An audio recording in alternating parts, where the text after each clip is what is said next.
could have locked this and took the key. Wasn't me, Uncle Jed.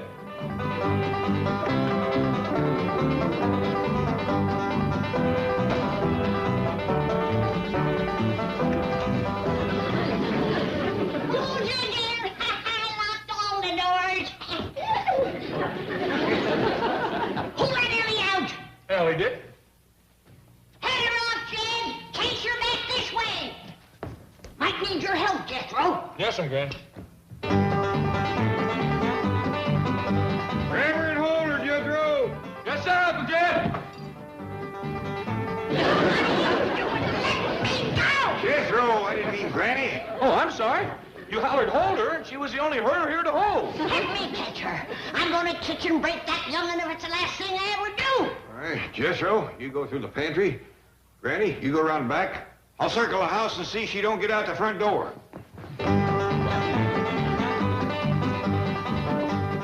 Hurry, Skip. Unlock the door. That's it, Skip. Attaboy.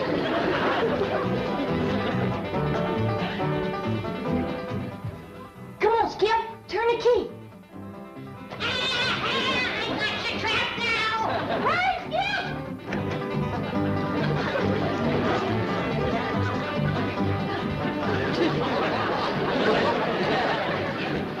Jethro, grab her and hold her. Ellie Mae got away, thanks to you, Jethro.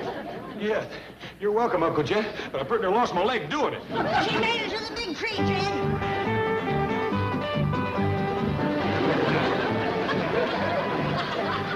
Jethro, how about shinnying up that tree and getting her down? I'd sooner jump into a swamp full of gators. This ain't no time for swimming. Now get on that tree. I'm too young to die, Granny. Granny, the boy has been thrown out of that tree a couple of times on his head. It ain't just that I got to fight Ellie up there in that treetop. She'll have her bobcat up there to help her. A raccoon and her possum and no telling what all. There goes a little ape to join her side. Son of a gun can hang on with one hand and hit you with three. All right, you big fraidy cat. I'll go get her myself. No, Granny, Jethro and me will handle it. You just stick around the bottom of the tree and see that no more critters joins up with her. Come on, Jethro.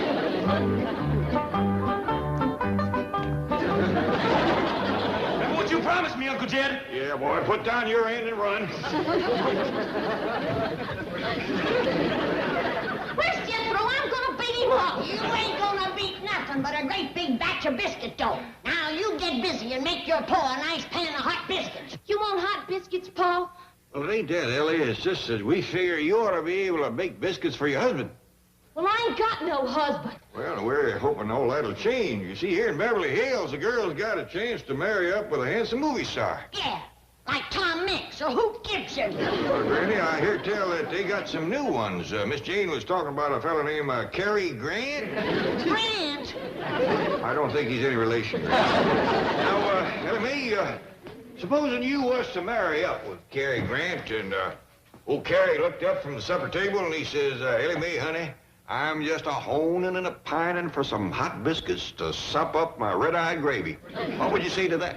I'd tell him to make his own biscuits the same way he made the gravy, because I can't make that neither.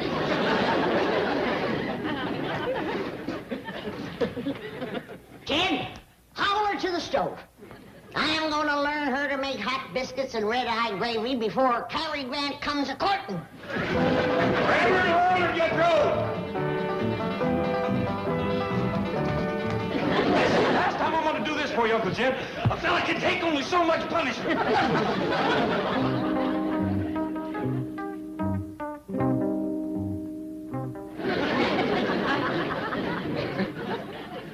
Ellie Mae, looks to me like you might be fixing to make biscuits. I reckon so, Paul. Flabber milk biscuits, light as feathers. Did you put in the soda and the baking powder, Ellie? All there was. All there was? Why, that was a 2-pound can of baking powder.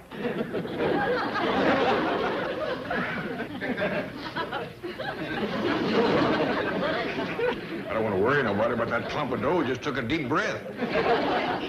He's feeling his baking powder. Look here, Paul, it's grabbing for you. What do we do, Granny? Well, we got two choices. We can either stay here and fight it or get out and give it the kitchen. I'd say let's fight. What do you want to do, Jed? Well, I'm kind of in favor of getting out of here. Well, that gives me the deciding vote. Now, let's see.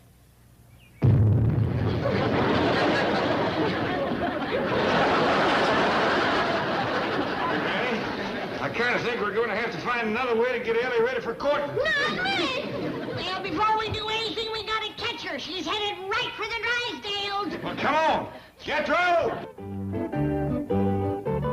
Why, Mr. Clampett, I would be honored to do a favor for you, any favor. It was you who gave me the opportunity to become a couturier. It was you who gave me this magnificent salon. Oh, vous êtes formidable. Vous êtes très généreux. Vous êtes un grand gentilhomme. Vous êtes... Now, Morris, before you say too much, maybe you first better hear the favor I'm asking.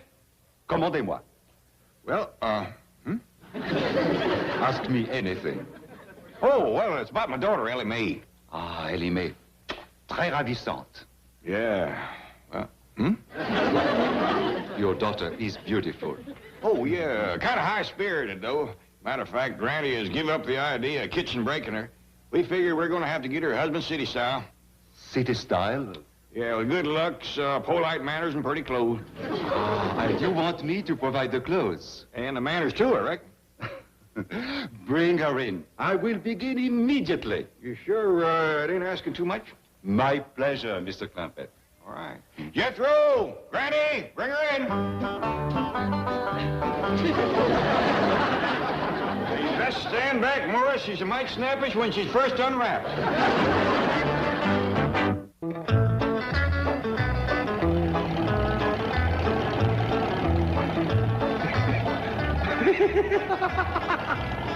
You sitting on a feather or something?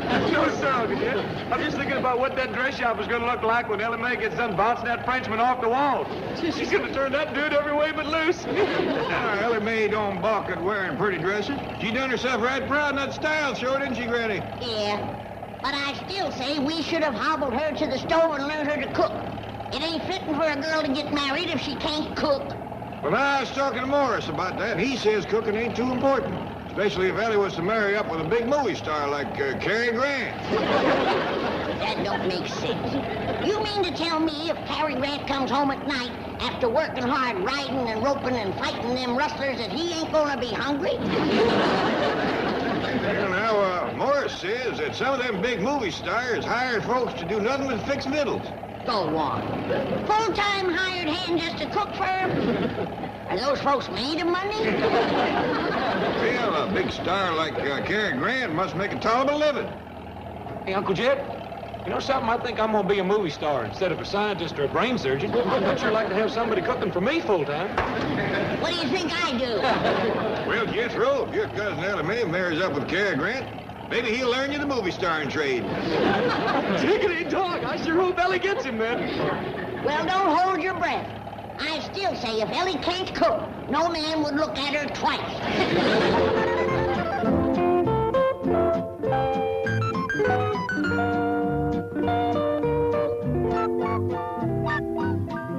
C'est pas vrai. Un rêve. Exquis. Ravissant. Adorable, non. Une princesse. Are y'all making fun of me? Oh, mais non, Ellie Mae. We were saying that you are beautiful. Ah, c'est belle pour n'importe quel homme. Madame Pauvin will teach you some French, along with other things. You will find it very useful. Oh, avec plaisir. Oh, I have an appointment now with an important new customer, the wife of a bank president. Come, Ellie. I want to see you in a dark wig. I'm sure the effect will be absolutely stunning. Don't wait for me, Jenkins. I'll be a long time, I hope.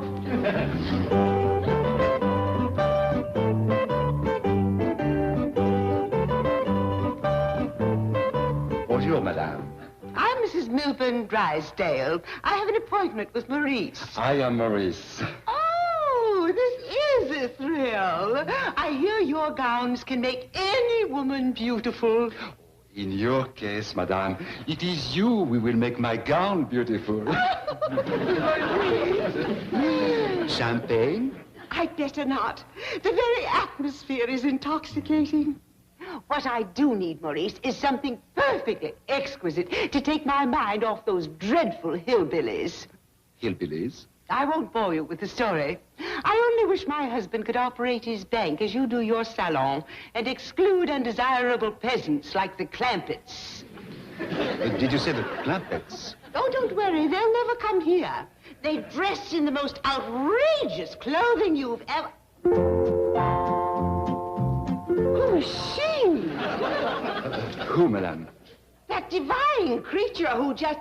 There she is again.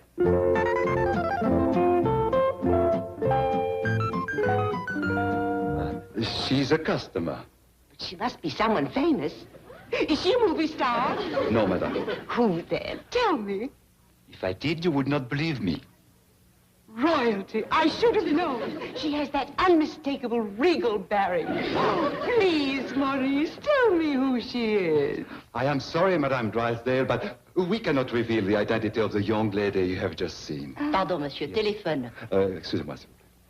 Tell me, she is royalty, isn't she, that lovely young lady?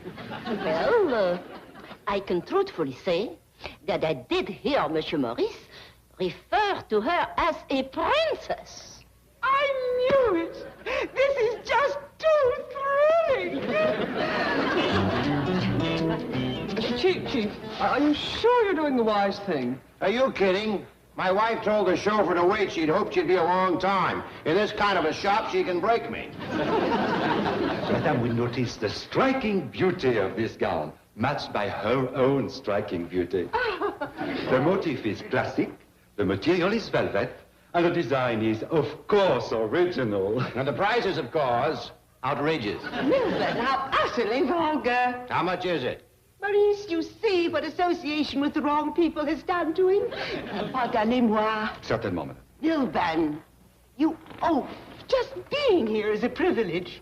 Do you realize who's back in the fitting room this very moment? A princess! Really, a princess? Did you say something about a princess? Being fitted in the bath. Isn't it thrilling? Who is she? Maurice refuses to divulge her identity. Probably traveling incognito. She didn't fool me. That kind of beauty and bearing has to be royalty. There she is. Isn't that thrilling? Isn't that Ellie? Gulls. Ellie Gulls. That's the word you're looking for, Chief. Right. Ellie gone. Yonder's the Drysdales and Miss Jane. Glasses. Oh, here they are. Mrs. Drysdale. The princess will think we're tourists. You oaf. Look, you frightened her away. Oh, dear, I'm sorry. But why can't I just go over and say hi to my friends? Well, they'll think I'm putting on airs. Ellie, Madame Drysdale is, how you say, comment dit-on en anglais, poseur? Snob. Oui, snob. Now, if you will listen exactly to what Madame and I tell you, we will teach her a great lesson. Okie dokie. Oh, non, doki doki. Certainement, c'est contenu, naturellement. Well, how about... Well, now, Granny, with Ellie down there working so hard at becoming a lady, least we can do is bring her some company so she won't get lonesome. I reckon you're right, Jed. Come on, Jethro, hurry up with that company. What I want to know is why we can't be Ellie's company instead of these critters. Jethro, if we was to go down there and stand around and watch Ellie studying ladying, she'd get nervous as a cat. Speaking of that, where's your favorite bobcat? Up in the tree, and if she wants it, she can come get it herself. Yeah, I reckon that'll be enough company. Skipper sure does look nice, don't he? Of course he does. He's got on my best tie. Dog, if he don't tie it better than you do. Well, if I had 4 hands, I could do some fancy tying, too. Fancy eating, too. Come on, drive on, Jethro.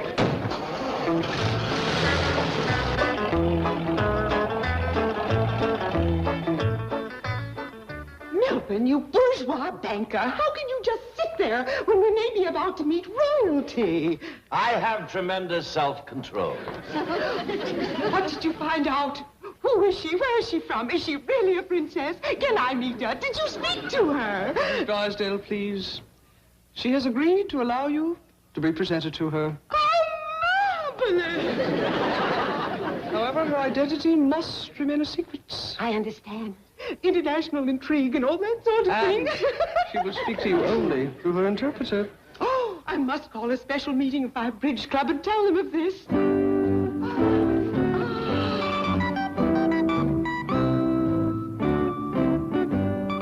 Presenting Mr. and Mrs. Drysdale. Je vous présente Monsieur et Madame Drysdale.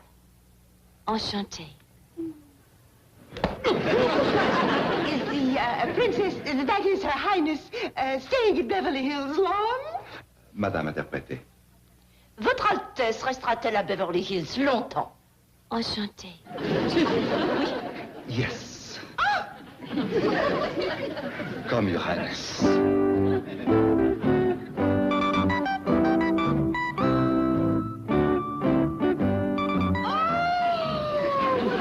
Exciting experience.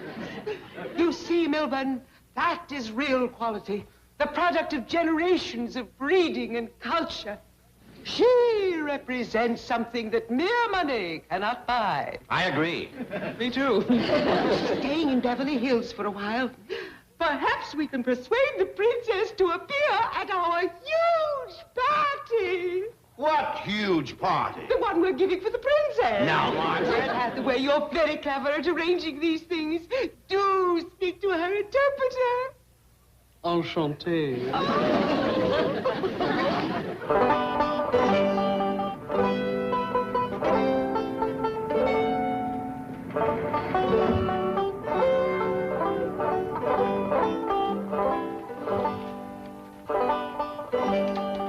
Excuse me, ma'am, but we're looking for my daughter. She's about your size, except she got yellow hair. Well, I'm Ellie. Doggy, that is Ellie Mae. Child, have you had your head up a stovepipe? Why, your hair is as black as soot. I know, Granny. This here's a wig. See? Like this.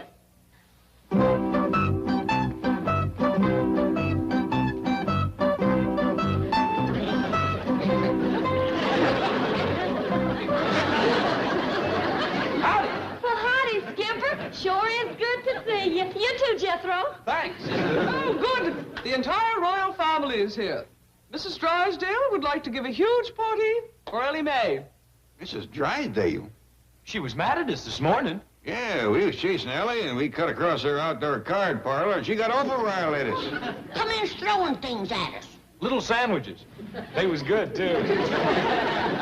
Her attitude has changed. Will you attend the party, Ellie? Well, is the rest of my family invited too? Mrs. Drysdale would be thrilled at the prospect. Excuse me. You see, Ellie, what becoming a lady has already done for you? Yes, sir, Paul. Did you speak to her? Will she accept? The princess will attend your party if her family and retinue are also guests. But of course they're all invited. I'll be honored. I shall so inform Her Highness. Now, Milton, if we are going to entertain the royal family, I insist that those untouchables next door be moved out. Margaret, how would you like it if the princess and her entire family and retinue were to occupy the Clampett mansion? Oh, Milburn, I'd be the happiest woman in the world. No more complaints about the hillbillies? Never. And your mother will stay in Boston? Forever. Then you have my word on it.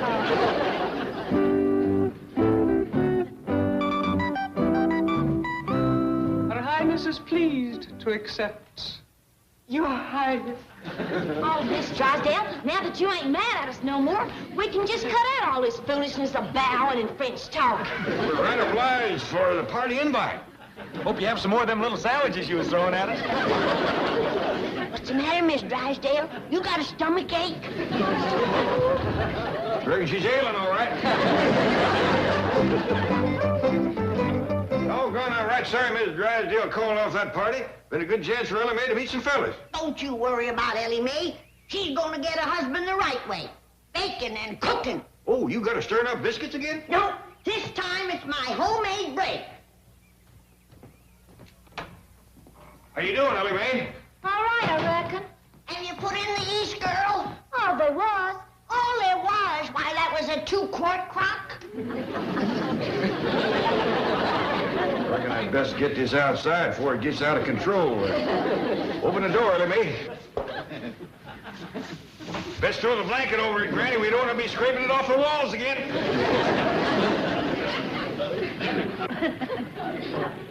Now I know what Cousin Pearl used to say to you, Ellie Mae. Marry a man that knows how to make no.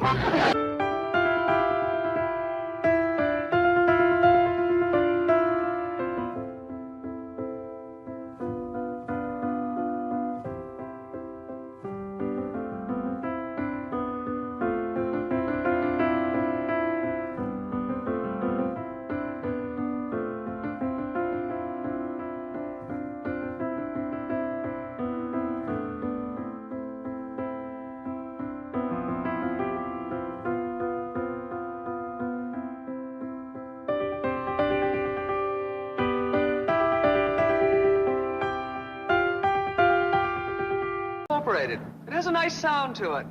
Then Clamco Incorporated it is. Now, let's see. Jed will be president. Granny can be vice president. Ellie Mae, secretary-treasurer. That leaves Jethro. What do we do with him? Here's an idea. I'll marry him. Oh, he's serious. Well, if I may say so, Chief, he'd make a far better husband than he would a corporation executive. This corporation is just a formality for tax purposes. I'll continue to make all the decisions and all the investments just as I have in the past. What will the Clampetts do? Attend a board of directors meeting twice a year. Slow down, you're coming to the president's driveway.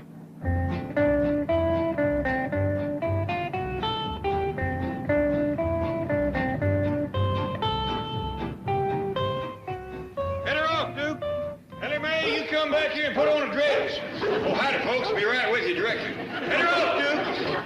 You know, Chief, somehow they just don't look like corporation executives. Did you bring your notary seal? Right here, Chief. Ready to go. Well, pucker up and seal off the wisecracks.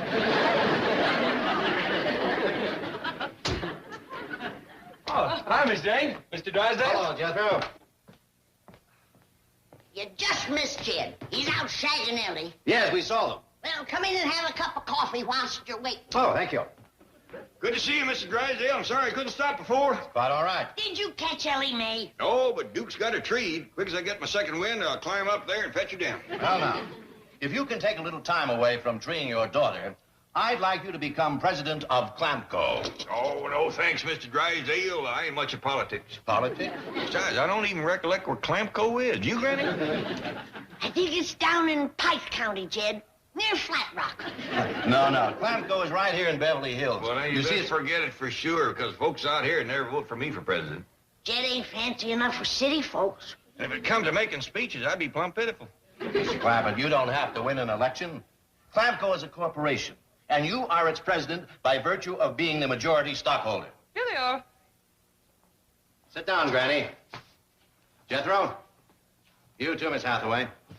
I have a feeling I'm going to need all the help I can get in explaining what a corporation is. Well, everybody ready? Yes. Yep.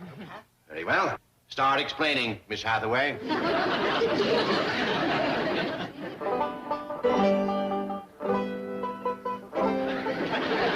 Ellie, come down out of there.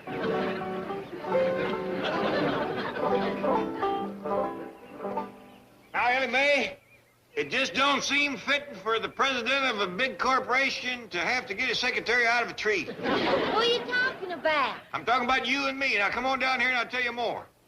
I'm coming down, Paul. Are you sure enough going to be the president of a big corporation? Mm-hmm. And am I sure enough going to be your secretary, Paul? Ellie Mae, you're going to be secretary for the whole corporation. I'm president, Granny is vice president, and we decided to make Jethro a treasurer because he knows so much about ciphering. Are we going to have one of them in their office like Mr. Drysdale and me one like Miss Jane? Well, they didn't say nothing about offices. All we got to do is come to a meeting twice a year. Oh, shucks, that don't sound like much fun. Now, wait, Ellie Mae. If it'll get you down out of this tree and into a dress, I'll see to it that we have offices just like Mr. Drysdale and Miss Jane. Well, can we have one of them there dictate machines so you can dictate letters? If it makes you happy, we'll have two of them. We'll both dictate letters. Let's go.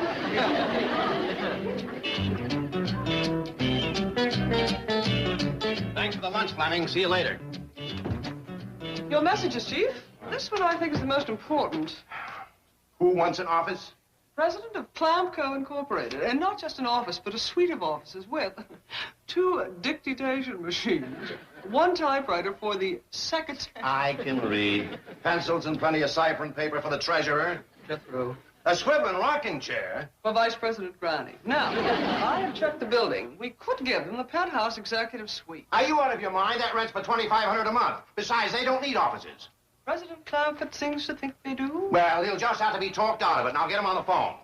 Yes, sir. And when you get him, talk him out of it. Oh, gee. I have to do everything myself. Am I surrounded by jellyfish? Am I the only one with the courage to... Howdy, folks. Just wondered how my new offices was coming along. Fine, just fine. I'm giving you the best in the building. The penthouse executive suite. Don't have to be nothing fancy. Only the best for President Clampett. How soon those offices be ready, Miss Hathaway? I think an hour should do it. Well, speed it up. Anything else you'd like? Well, to tell you the truth, there is. I always had a kind of a hankering for one of them fancy leather lunch boxes like you tote. Miss Hathaway, take care of that. A fancy leather lunchbox with Mr. Clampett's name on it. Yes, sir. Well, sure do thank you. See you in about an hour. We'll be looking for you, President. Welcome to the Loyal Order of Jellyfish. You have your notary seal handy. Yes, sir. Pucker up and use it.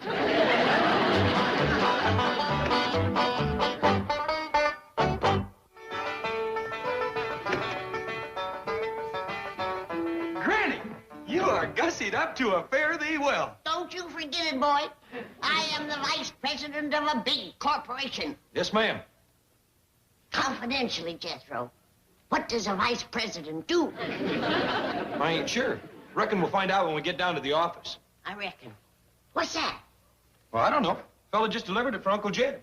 Open it up, Jethro. I think I know what it is. Yep.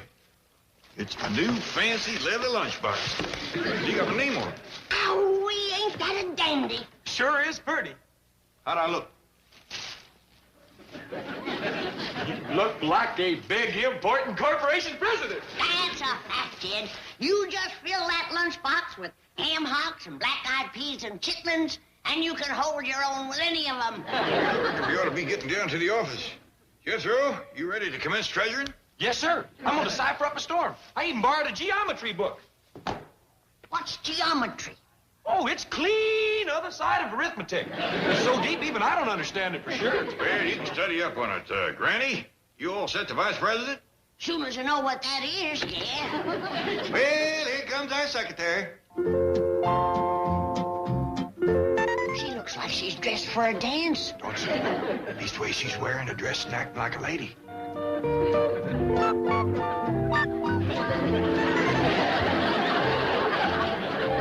Hey, Paul, let's get down to the cooperation so we can commence the dictating something. I figured you'd want me to wear one of these here dresses that Morris made for me. Does you proud, Ellie. You're prettier than a Christmas packet. Well, you are too, Paul. You too, Granny and Jethro. Yeah, I reckon we's as fine-looking gaggle of corporation executives as you'd see in New York, Joplin, any of them big cities. Let's go.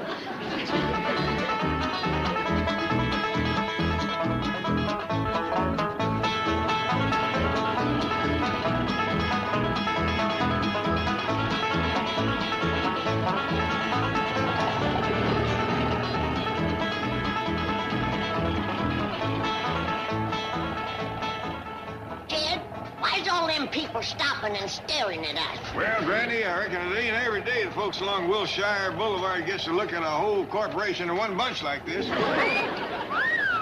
I wish them men would quit whistling at me. Yeah, it is mighty disrespectful, you being a vice president and all. Jed, what does a vice president do? Well, Granny, quick as we get to the office, treasurer will look it up for you in one of them dictionaries, won't you, Jethro? If I can squeeze it in with my geometry. It's awful deep, Uncle Jed. Listen to this. The square of the hypotenuse of a right triangle is equal to the sum of the squares of the other two sides. Doggy, will you listen to that? What does it mean? You wouldn't understand it, Ella May. You're just a secretary. What do you mean? Well, now, let's have no squabble between the secretary and the treasurer. Or you'll get flogged by the vice president.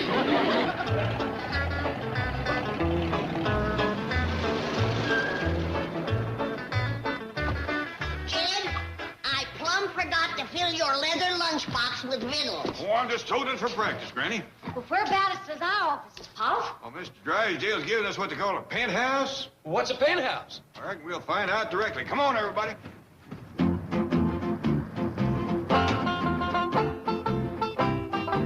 Come on, Granny.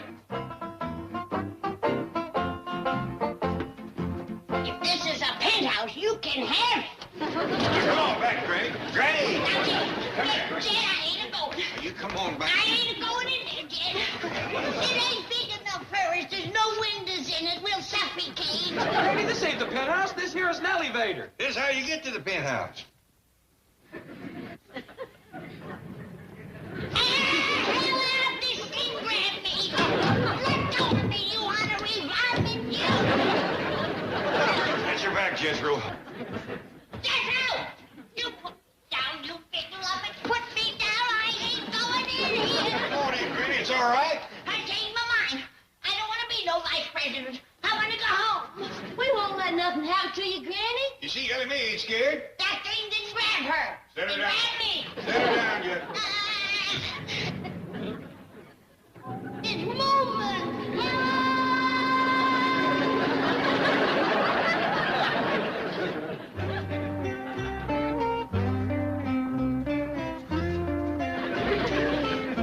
Hey, Granny, why are you staying in there? I'm going back down and get my stomach. Come on now, don't be scared.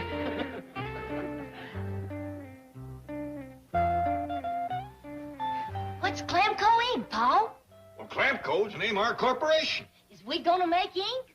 For all I know, we might be going to make Clampco's. Mr. Drysdale didn't say for sure. Wait, look at Uncle Jed's name written on that door in gold. Jethro, I want you to get a hold of some paint. Put the rest of your names up there, same as mine. We's all in this corporation together. Not me. I quit when I was being yanked up in that oversized well bucket. I guess I can find me some stairs. I'm going home. Look, Granny, don't you want to stay and see your office? No, I don't. But I reckon I ought to stay and see that the rest of you is comfortable.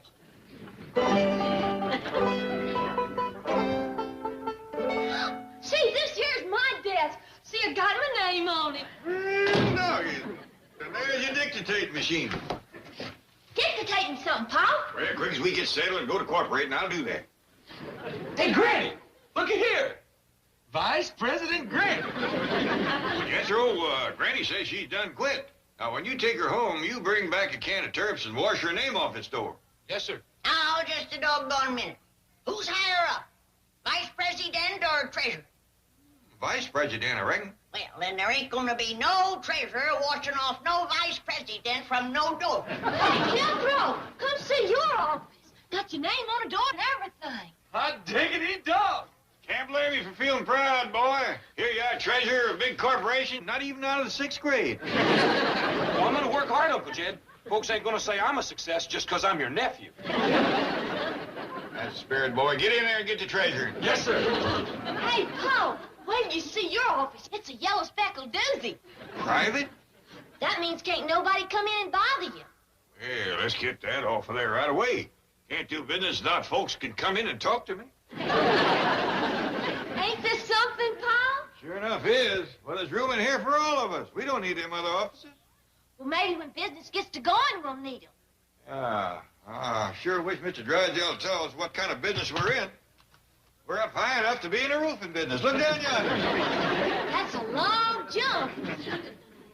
I sure hope Granny don't try to leave without finding her stairs. Kid Clampett, I quit. Again? Ain't you happy with your office? I ain't happy with my job. Vice President? That's it. I just had Jethro look up what that word vice means. And I ain't gonna be president of no such goings-on.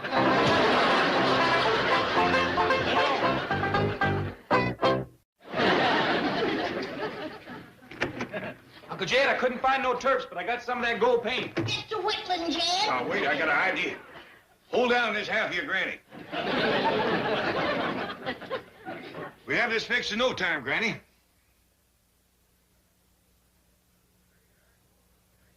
There you are.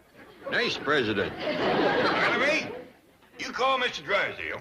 Tell him the president, secretary, and treasurer of Clamco Inc. is rare to go to work doing whatever it is they're supposed to do. The that's better. I'll answer that. You get out your notary seal. Hello there, Mr. Drysdale. This here's secretary of Clampco Inc. And the treasure. And the nice president. And the other president. We's up here in the penthouse raring to go to work, except we don't know what to do.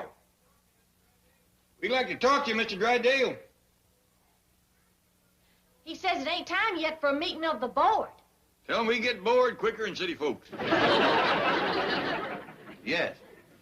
All right, Ellie Mae, I'll come right up and explain everything. Bye. You come along. 3 miles are better than 1. And so we see, from what I have pointed out, that the corporation tax picture is not only brighter from the standpoint of the maximum tax rate of 50% on corporate income as opposed to 77% on personal income, but also from the standpoint of the eventual possibility of attaining a long-term capital gain upon the ultimate sale or dissolution of said corporation to wit, Clampco Inc. Mr. Treasurer, you hear all that? Oh, yes, sir, every word. You understand it? No, sir, not a word. How about you, Miss Secretary? You understand it? No, sir, Paul. I mean, President. How about you? She lost me right after she stood up and cleared her throat. Miss Jane, that was a dandy speech. But I'm afraid that I didn't cut a whole lot of meat out of it, neither. I suppose you understood it, Mr. Drydale? Not a word. Chief! Oh, I'm kidding. But I can boil her 10-minute oration down to one simple statement. You'll be paying less money to the government. Now, I make a motion that we adjourn so you can go home and relax and leave all the high finance to us experts. Well, now, excuse me, Mr. Drydale, but could I say something? Of course, what's on your mind? Well, now, I hear tell that the government needs a lot of money. Well, that's their problem. Our problem is to see that they don't get it from us. Why? Why? Well, everybody tries to avoid paying taxes. Why? Well, great Scott, man. That's the American way. Chief, perhaps you should explain to Mr. Clampett that it is perfectly legal to avoid taxes so long as we do not evade them. Right. In other words, Mr. Clampett, the government doesn't want you to pay any more tax than you have to. Well, now, if the government needs all this money and I got plenty, I don't mind giving it to them, especially since this country's been so good to me. Yeah, you That's bet. for sure. Well, the way to help this country is to put money in circulation. And that's exactly what Clampco is going to do. It is? Absolutely. That's what a prosperous business economy does. Puts more money into the hands of more people. Well, that makes a whole heap of good sense. I see you're getting the picture. Well, now, if you'll excuse us, we'll be getting back to the office. Well, thank you very much, Mr. Drysdale, for explaining it to us. It's a pleasure. Goodbye, sir. Bye. Bye. Or what? Well, I reckon we got our work cut out for us. We sure have. That's a fact. I'll say. What is it, Uncle Jed? That's what Mr. Drysdale said. We got to get more money into the hands of more people. Oh, yeah. He said that. How are we going to do it? Well, the first thing we need is money. Now, you and Ellie run down to the cashier, fella, and get a big heaping box of it. Come on, Jethro. Gentlemen, Clampco Incorporated, which I have the pleasure to represent as a director, is desirous of purchasing large parcels of income property.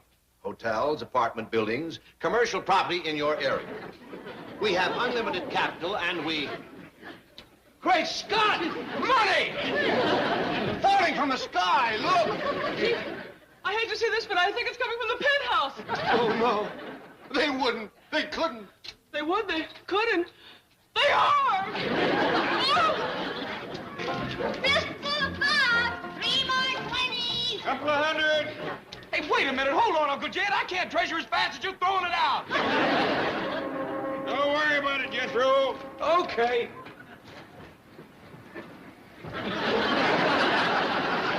Lickety dog. He's sure getting a lot of money into the hands of a lot of people. Compliments of Clampco Incorporated. Wait a minute. Them people's getting it all. How about the folks over on my side of the building? Help yourself, Granny. Load me up, Ellie.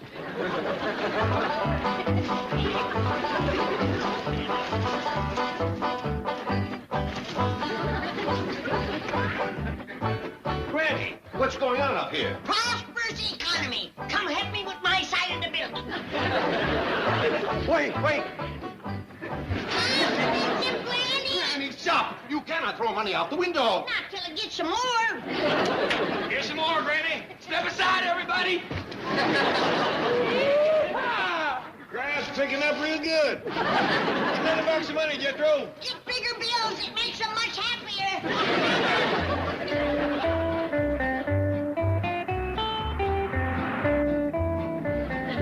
Cheap, cheer up. So they gave away $27,000. They could afford it. I know, but the way they did it, it's not deductible. Now Jed wants to dissolve the corporation. Did he give you a reason? No. He just said if he couldn't give money away, that he'd just as soon forget it.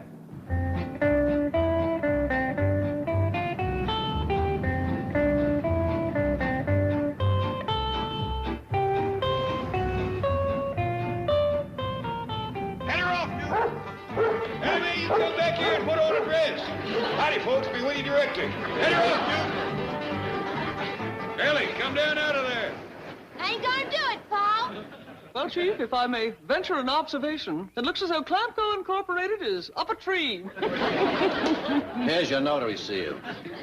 Pucker up. Exactly. And Clampco that wise mouth.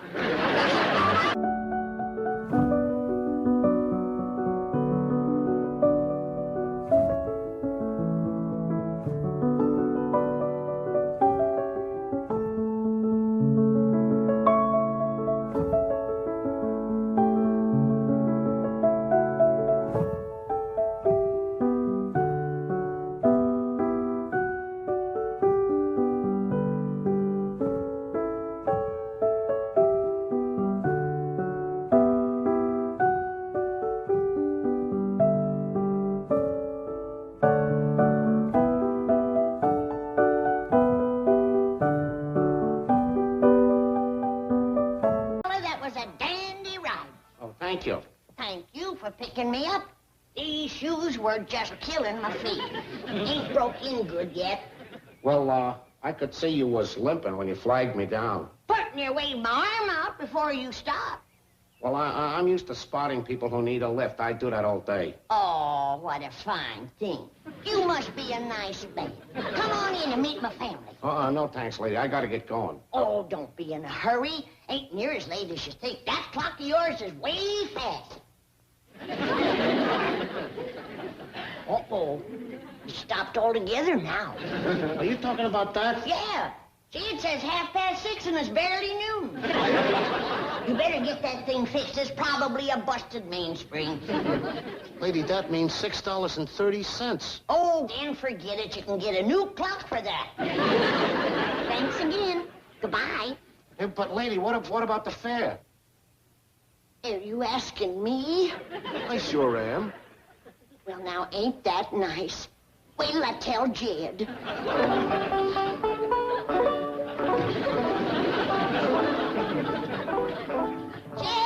Jed, I'm going to the fair. Who with, Granny? Nicest man I met since I come to Beverly Hills. He works for something they call a cab company. But mostly he just drives around and takes tired folks home. He just brung me clean from town. Well, now, you see, Granny, there's nice folks every place. Just have to take trouble to find them. You better go out and keep them company, Jed. We're going to do a lot of walking at the fair. I got to get out of these high-style shoes. All right, Granny.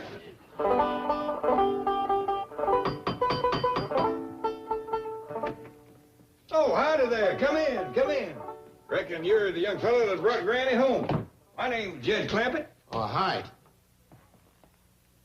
I don't believe I caught your name. It's,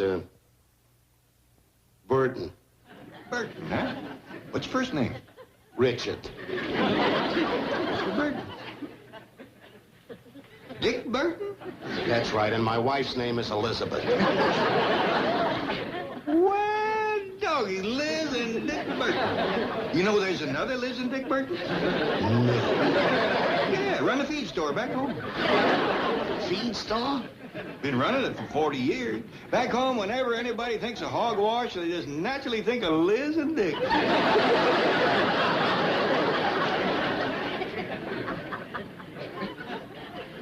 Sit down. No thanks. Say, what happened to the lady that just came in? Oh, she'll be down in a minute. She told me about the fair. Good, that's 6:30. Well, you got loads of time. Sit down. Well, glad you come in. I wanted you to meet my son-in-law. Ain't he a nice feller, Jed? He sure is. Gives you a whole new feeling about Beverly Hills. Well, changed my shoes. We're ready for the fair. Me too, that'll be 6:30. Oh, you two got lots of time to kill. Yeah, we can go for another ride. Not until I get my $6.30. $6.30. Well, the time I've been waiting, it should be $7. What for? For picking her up in town and bringing her all the way up here. You mean you're going to charge money to a poor old widow for picking her up and fetching her home? Of course, that's how I make my living. You ought to be ashamed of yourself. What? For making folks think you're so kind and neighborly and then charging them money for it. Lady, that's my business. Well, I'm going to make it mine. Now, simmer down, Granny. Mr. Burton, I reckon what you're doing is within the law, but it's a mighty sorry way for a grown man to behave. Oh, this has got to be a rib. The costumes, the mansion, the whole bit. I didn't always live in a mansion. I was born in a little log cabin, but poor as we was, I'd have never took a penny the way you're taking it. Never mind the Gettysburg Address. Just give me my money. I ain't got no money in these clothes. You'll have to wait a minute. You ain't waiting for no money. You have slickered your last widow. That's road. Ellie Mae, somebody! Fetch my shotgun! Hey, look, lady, I'll wait in the cab. You ain't waiting no place. You get off of our property. Not till I get my 6:30. All you're gonna get is 212. I'm going right to the police. That's good. Turn yourself in. And when you get out, try and lead a decent life. Who is he, Granny? A feller that takes money from innocent women. Why, it's a good thing he showed his colors before he got me out to the fairgrounds and filled me up with cotton candy and soda pop. Where'd you meet him? He picked me up in town. Oh, butter wouldn't melt in his mouth. He was so nice-y nice. How come he left without his money? He found out he couldn't get his silver without a little lead. Now, Granny, you know good and well you wouldn't really shoot nobody with this. What are you talking about? You know I've smoked the britches of many a chicken thief and revenuer with that gun. Only when it was loaded with rock salt and bacon rind. Well, it scared him good. Besides, it gave the chicken something to peck at the next morning.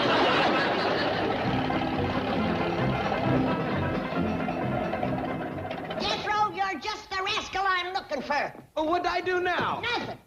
You're gonna learn me to drive. Well, what for? But it ain't safe for a lady to walk the streets of Beverly Hills. All right, Uncle Jed? I don't see no harm in it. When you get through with Granny, I might just take a go at it myself. Come on, come on. What do I do first, boy? Well, the first thing you do is turn that there what you call ignition key. What does it unlock? The electricity or something. Then the next thing you do is stomp down on the starter. That's that there little button on the floor. And then you leave off the brake. Like this.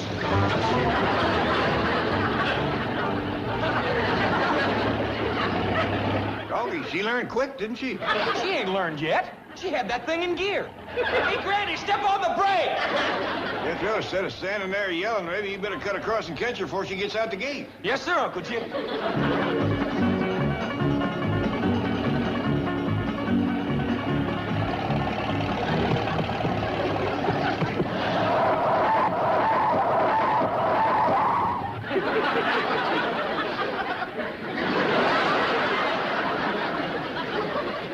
What did you stop me for? I was just getting going good.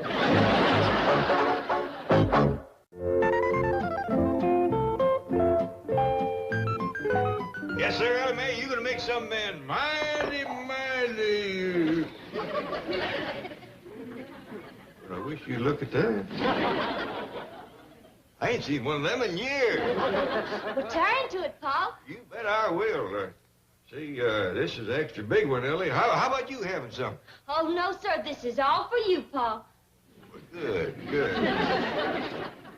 See, you got some hot mustard I could smear on that? Oh, it's got hot mustard in it, Paul. Oh, good. Well, how about some sorghum to pour over it? It's got sorghum in it, too. Well, say, Ellie Mae, how about you brewing up a pot of coffee? I got some boiling. Boiling? Yes, sir, I'll fetch it over.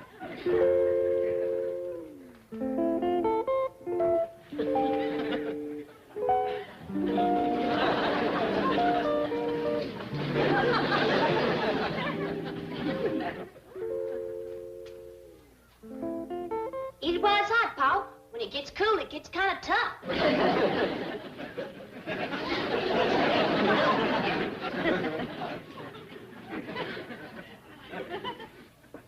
You've been boiling that coffee for some time, ain't you? Yes, sir, Paul. I want to make sure it was good and done. Well, I tell you what, Ellie, now that you cooked me such a fine lunch, why don't you go out and see how Granny's doing with the driving? Well, I gotta feed Skipper and JoJo first. Come on, fellas. Time for lunch. Tell you what, Ellie, let me feed them. You go out and tell Granny about cooking victuals. She'll be right proud of you. Yes, sir, Paul. Here you are, Skipper. Let me see you tie into that.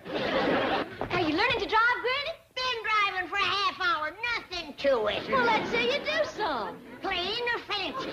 Oh, just plain, I reckon. All right.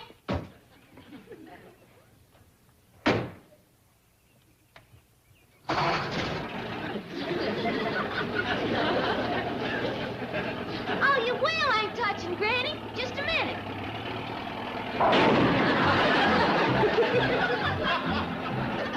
Hey, Granny, put on the brake! Hold on the gas!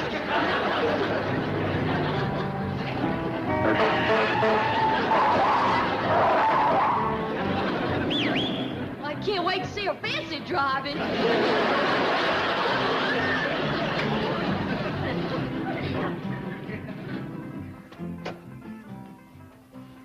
Wowie! Who was driving that truck? Hey, you the rascal that was smooth-talking Granny and tried to get her to the fair so you could fill her full of cotton candy and soda pop. Oh, boy, this has got to be the Beverly Hills Funny Farm. Hey, where are you going? Look, I'm sure you're all harmless, but I gotta find the doctor in charge of this place and tell him that somebody left the gate open and 2 beauties got out. You smooth-talking me. Oh, boy. Look, honey, take me to your keeper.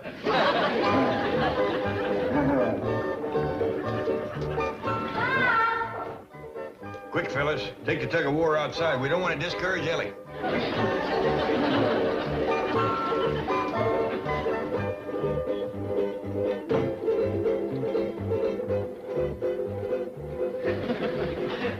That rascal that Granny chased? Oh, I see you ate all your omelette. Omelette? You want to fix you another one? Oh, no. I mean, why don't you try cooking something different this time? Well, to tell the truth, I just as lieve. These here golf eggs sure is hard to cook. Golf eggs? These the eggs you use in the omelette? Yes, sir. You'll never crack it that way, Paul. I had to melt these rascals down, shell and all. I think you best throw these out. I don't think they're strictly fresh leaves. Yes, sir. Oh, like I started to tell you, that there Burton fella, he's out front. Says he wants to talk to the foreman of this here Skull Ranch. Skull Ranch? That's just what he said. He was talking so funny that I just wouldn't let him come in the house. Good girl, Ellie. All right. You can take Jethro bird watching this one time. But from now on, concentrate on Ellie Mae. Very well, Chief. You're the doctor. Oh, hey, Doc, you're just the fellow I'm looking for. A couple of your guests just checked out of your ha-ha hotel. What are you talking about? Oh, the doc will know what I'm talking about. Hey, look, Doc, you know that little one called Granny? Yes, what about Well, her? someone left the gate open and she went tearing out of here about a mile a minute, driving an old truck. Granny driving? She doesn't know how to drive. You're telling me she almost creamed the side of my cab. Anyway, get on the phone to the police. Explain the situation. Ask them not to arrest Granny, just to stop her and bring her back here. Right, Chief. By the way, what are you doing here? I tried to collect some cab fare from Granny, but... Granny called a cab? No, I was cruising in town, and she was walking along the curb and waving and yelling at cars, so I picked her up. I thought she was a little peculiar, but I didn't think she was from this place. And when I asked for my fare, she chased me out with a shotgun. Oh, I'm sorry. Hey, it's none of my business, but should they have guns? No, they shouldn't, but I try to humor them. How much was the fare? $6.30. Here, 10. Keep the change. Oh, thank you very much. Excuse me, Chief. I have alerted the police. They have issued an all-points bulletin. Granny will be intercepted and escorted home. Good. Well, if Granny's gonna drive in here, I'd better move my car. Hey, me too.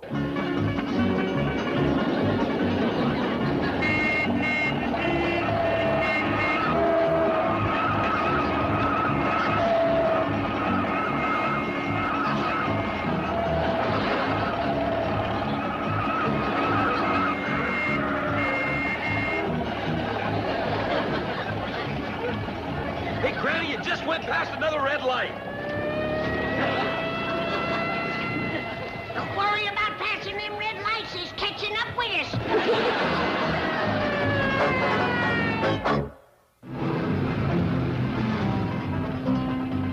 Granny! This ain't the driveway! Who needs it? I'm taking a shortcut. Well, we'll be back shortly. Here they come, Chief. Mr. Clampett. Bye. Beverly Hills police certainly are efficient. Best in the country. Brake! Granny! Step on the brake!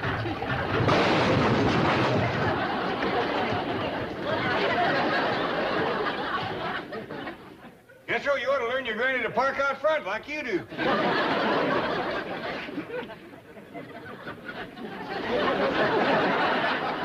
Uncle Jet, I have done given my last driving lesson. Granny, are you all right? Am I all right? I beat that policeman here. Lady, I've seen a lot of drivers in my day, but you topped them all. Now, would you sign this citation for me, please? That's just fine. If you want to wait a little while, I'll go in and see if I can find a picture and I'll autograph it for you. No, thanks. I'd just like to see your license, please. Hunting, fishing, or wedding. I'm Milburn Drysdale. If you'll step inside, we'll telephone headquarters and straighten the whole thing out. Hey, buddy, come here. Huh? I can see you're a little confused. Don't you know what this place is? It's like a private home. It's a private home, all right, with rubber rooms. What? Yeah, it's sort of a very exclusive Freud factory. Yeah, you know, kind of a happy farm. The little woman I picked up, she's, Bubbles in a think tank. I brought her back once today. She keeps busting out. Who's that big kid with her? Well, I figure he's got a little space to rent, too. You know that tall geezer, the one with a scraggly beard? Thinks he's Abe Lincoln. Well, who's the fella Drysdale? Oh, he's the doc, the head shrinker.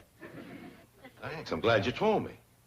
Well, wait a minute, what are you doing here? Oh, no, that's my cab out there. I'm waiting for somebody to bust out so I can bring him back. The doc pays real good for that. Jojo, give me that. It's mine. Now you turn loose. You ain't supposed to have this. Well, there's another one. Yeah, she's trying to get away from the dog. It's like a piece of rubber. Probably wallpaper from a room. Jojo, you come back here. Jojo, bring that back.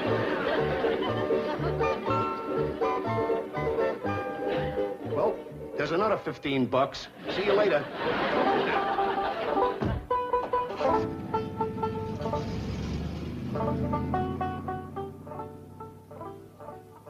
Glad that rascal's gone. Granny didn't cotton to him. Is that because he picked her up and brought her back here? Yeah, but she can drive now. Make it easier for her to get away. Why would she want to get away? Well, it ain't much fun being cooped up in here all day. I can tell you that myself. Let's put it this way, if you're going to be cooped up, this is a beautiful spot for it. Yeah, it's nice, all right. You know, I was born and raised in a little log cabin. Really? Yeah. Moving into here was like moving into the White House. Tell me, this little old log cabin you were born in, was it around here somewhere? Oh, it was way back in the hills, right smack in the middle of the woods. I'll bet you did a lot of rail split when you were a boy. It's a fact. Man and boy, I split many a rail. Did you read by the light of the fire? When I could find something to read. I used to have to walk 10, 12 miles to borrow a book. And I'll bet you were always honest and returned it. You betcha. Officer, can I see you for a moment? Be right with you, Doc. Excuse me, Mr. President. Yeah, reckon he heard about my corporation.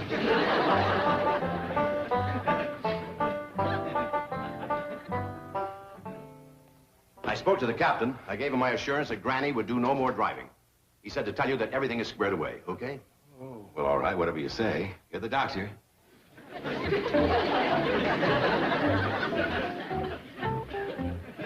Where do you think you're going?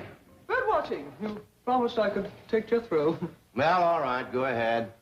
Perhaps we should see a red-breasted nuthat, sort of yellow-bellied sapsucker. Well, it's none of my business, but shouldn't somebody go along to keep an eye on those two? You want the job? No. Thank you.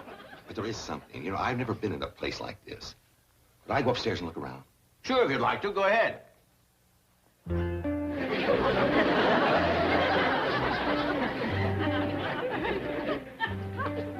On a second thought, I'm due back at headquarters. So long, Doctor. And you too, fella.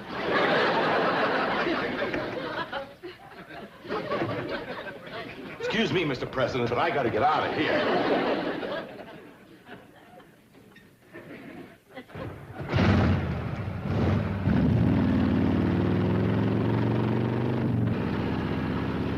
Hey, where are you going?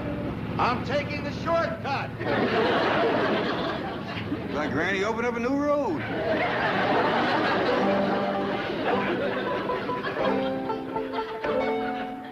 Oh, here you are, Mr. Clampett. Now, remember, I promised the Beverly Hills police that Granny will do no more driving.